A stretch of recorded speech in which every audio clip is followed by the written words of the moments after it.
नमस्कार, स्वागत है आपका हमारी इस खास पेशकश में। मैं हूं प्रणय शर्मा। आज हम आपको बताएंगे कि आखिर किस तरीके से आयुर्वेद कोरोना को हराने में सक्षम है और अब पतंजलि की तरफ से भी बकायदा जो दवा है कोरोना की उसे लॉन्च कर दिया गया, जिसे आज हमने देखा कि स्वामी बाबा रामदेव ने इस दवाई को लॉन्च किया। कोरोनिल इस दवा का नाम रखा गया है। लेकिन ये समझना बहुत जरूरी है कि आयुर्वेद की पद्धति आखिर किस तरीके से इस महामारी को हरा सकती है, और यही समझने के लिए हमारे साथ आयुर्वेद विशेषज्ञ डॉक्टर चंचल शर्मा जी मौजूद हैं। डॉक्टर साहब, बहुत बहुत स्वागत है आपका।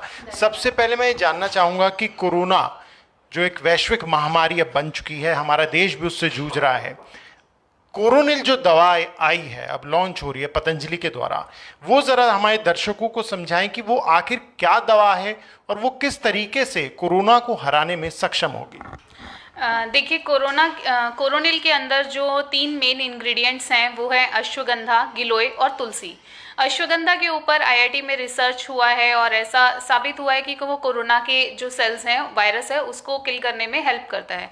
बेसिकली अश्वगंधा जो है वो हमारी बॉडी के किलर सेल्स जो रहते हैं उनकी इम्यूनिटी को बूस्ट करता है, उनकी स्ट्रेंथ को इम्प्रूव करता है। और जो किलर सेल्स हैं यही हमारे इम्यून सेल्स होते हैं जो किसी भी बैक्टीरिया से या किसी वायरस से फाइट करते हैं। तो इस तरीके से अश्वगंधा जो है वो कोरोना वायरस का मल्टीप्लिकेशन हमारी बॉडी में कम करता है। इसी तरीके से हम तुलसी की बात करते हैं। तुलसी जो है वो हम बचपन से सुनते आ रहे हैं, एंटीबैक्टीरियल और एंटीवायरल प्रॉपर्टीज होती हैं। फ्लू में, कफ में, कोल्ड में, अस्थमेटिक इश्यूज में, इन सब में हम बचपन से तुलसी का काढ़ा पीते हैं।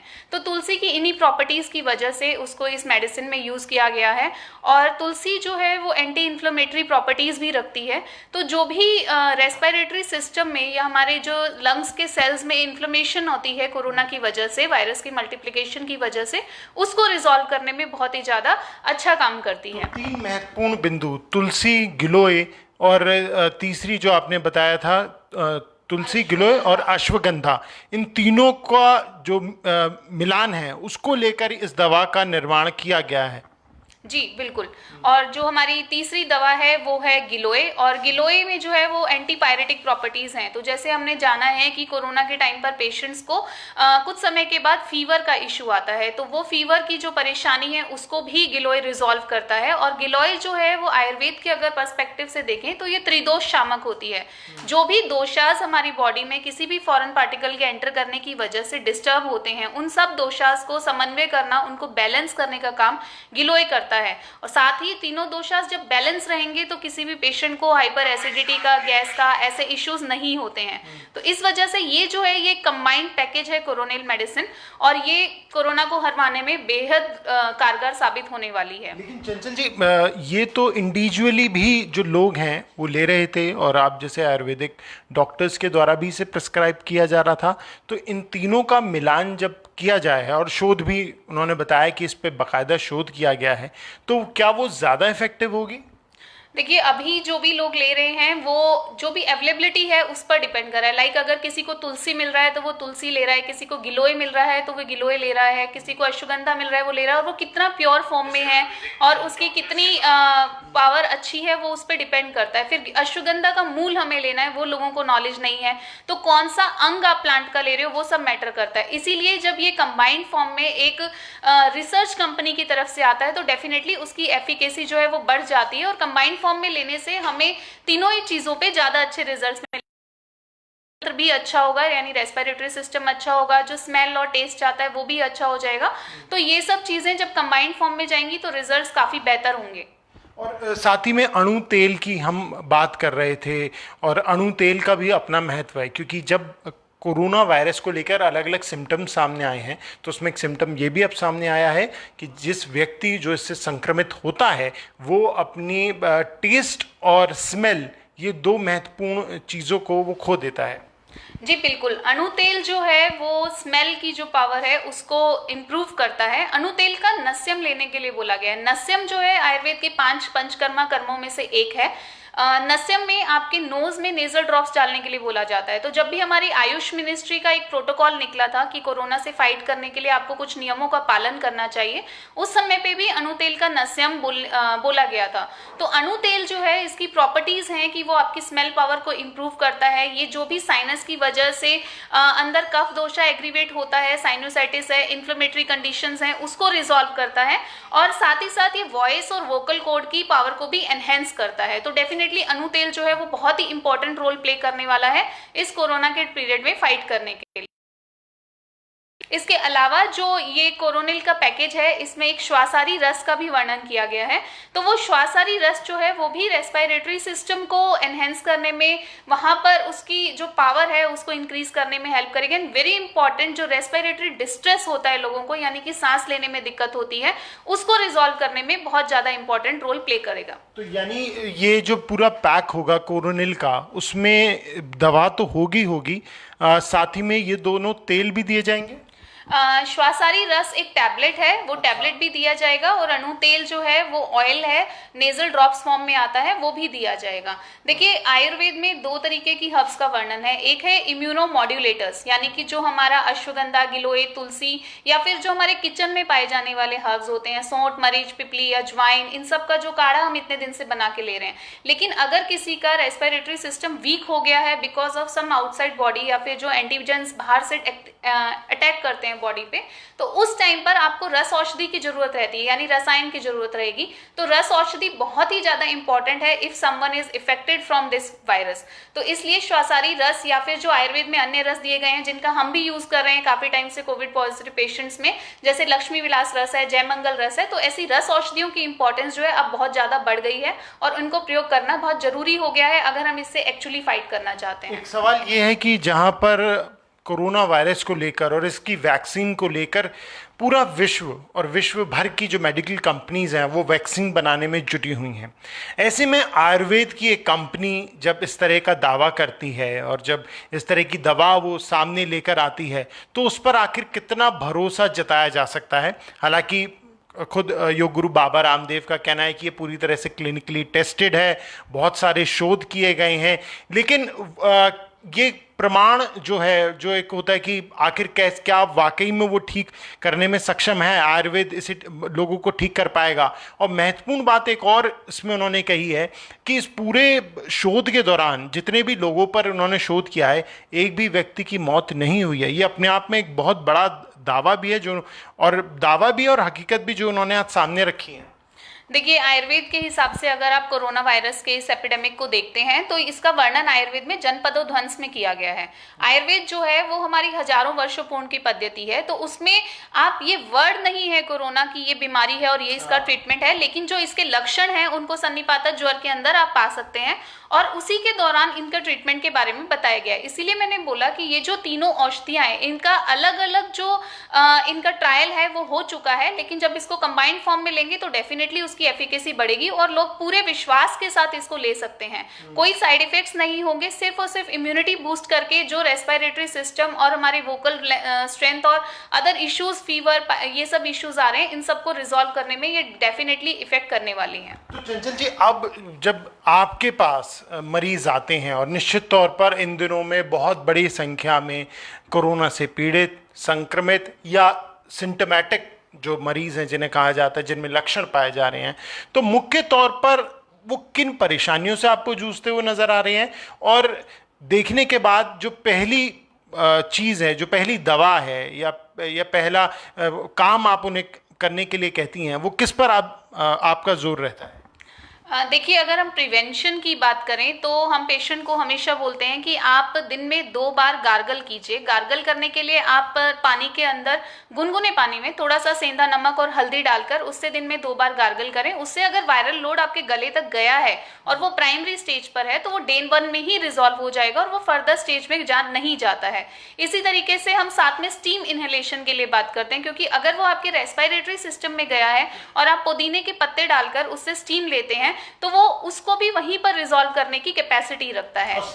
स्टीम का बहुत बड़ा महत्व है, क्योंकि चाहे हम बाकी डॉक्टर्स की बात करें, जो एलोपैथी के डॉक्टर्स हैं, वो भी स्टीम पर काफी ज्यादा जोर दे रहे हैं। उनका कहना है कि गार्गल और स्टीम जरूर करें दिन में 2 बार।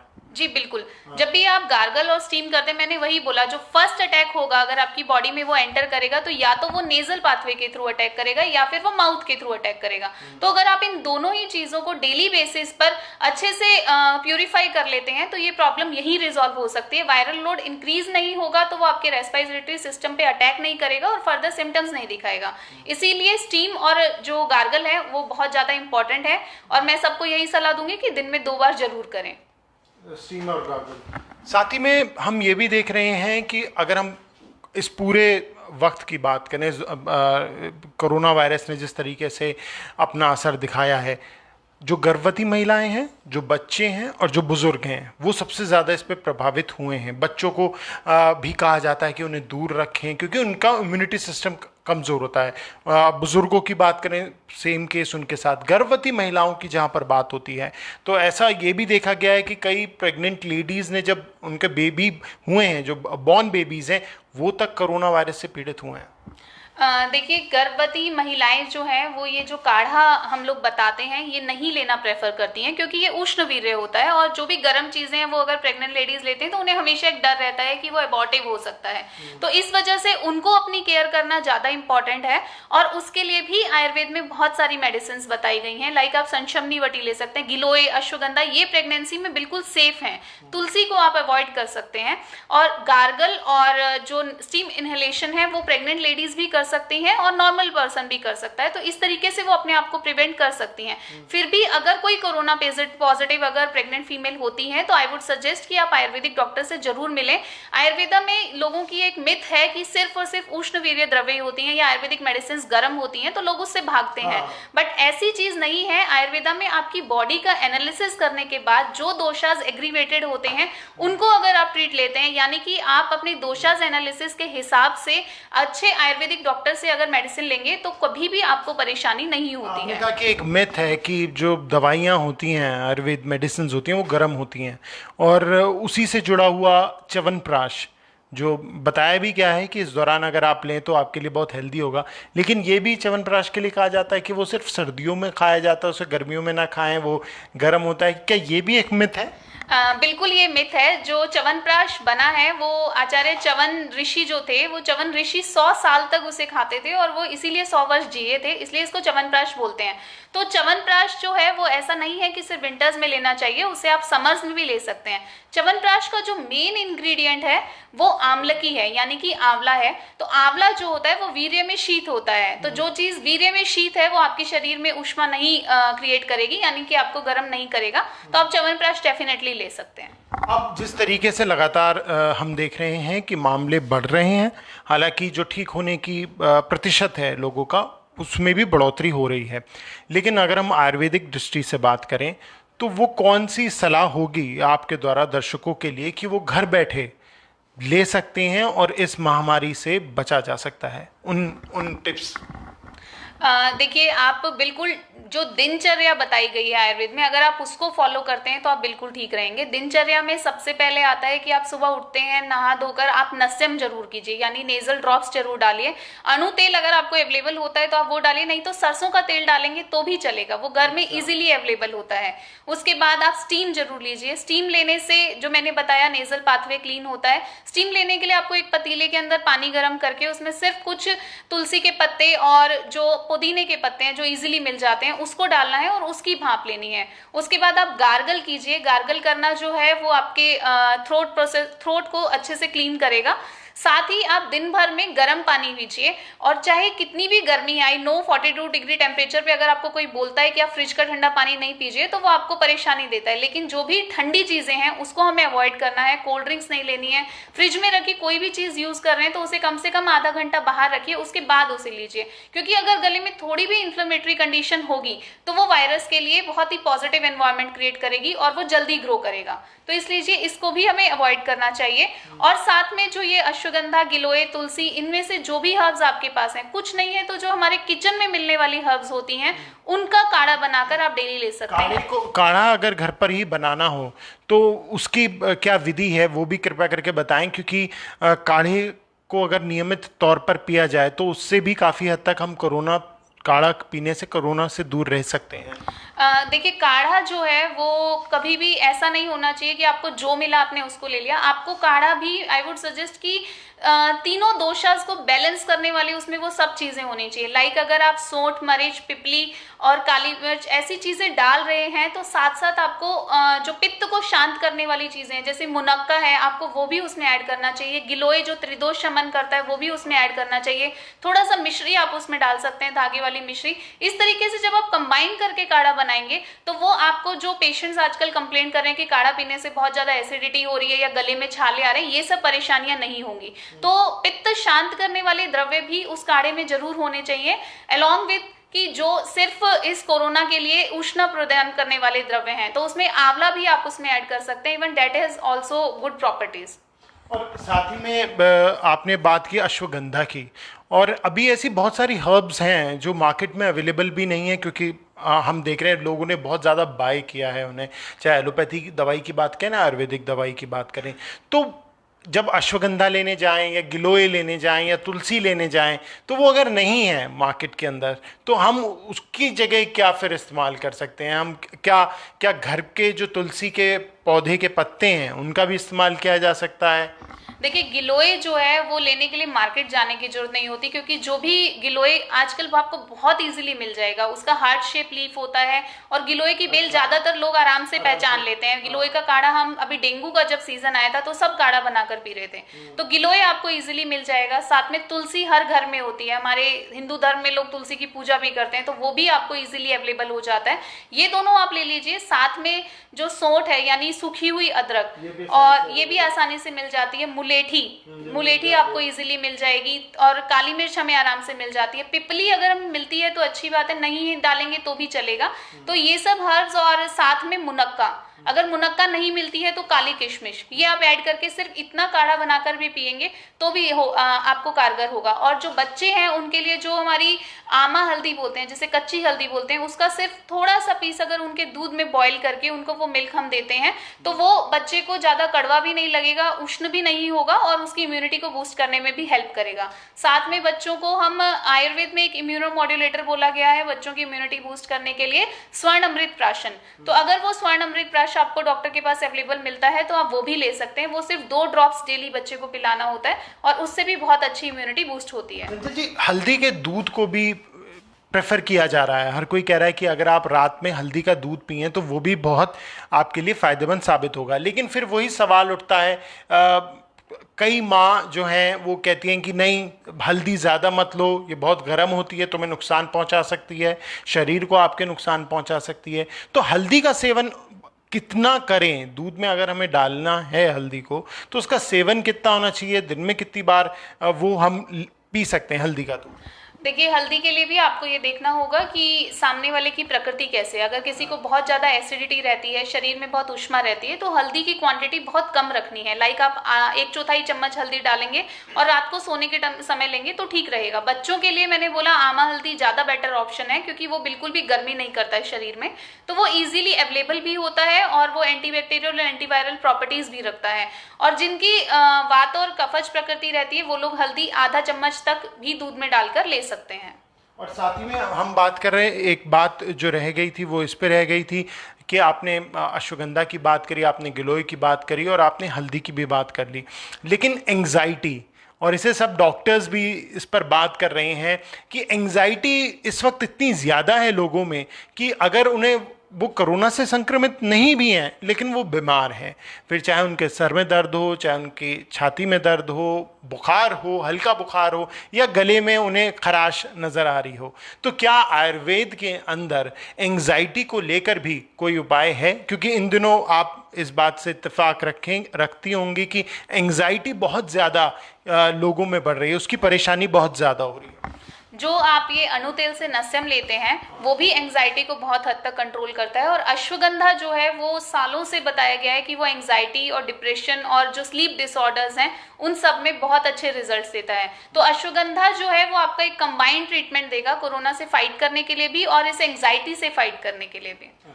चलिए, तो चंचल जी, डॉक्टर चंचल जो बता रही थी कि आयुर्वेद किस तरीके से मौजूदा स्थिति में लाभ पहुंचाने के लिए, मरीजों के लिए कितना ज़्यादा लाभकारी साबित हो सकता है। आयुर्वेद के एक बहुत बड़े ब्रांड पतंजलि ने आज अपनी एक दवा को भी लॉन्च कर दिया है। उन्होंने ये भी बताया कि आखिर वो दवा किस तरीके से बनाई जा रही है, उसका कितना फ़ायदा है। और देखने वाली बात यही होगी कि आने वाले दिनों में जब ये दवा मार्केट में आ जाएगी तो उससे कितना लाभ जनता को मिलेगा, आम लोगों को मिलेगा। और उन्होंने ये भी बताया कि वो कौन कौन सी हर्ब्स हैं, आयुर्वेदिक दवाएं हैं जिनके सेवन करने से हम कोरोना जैसी महामारी से बच सकते हैं। कैमरा पर्सन सचिन शर्मा के साथ प्रणय शर्मा, दिल्ली।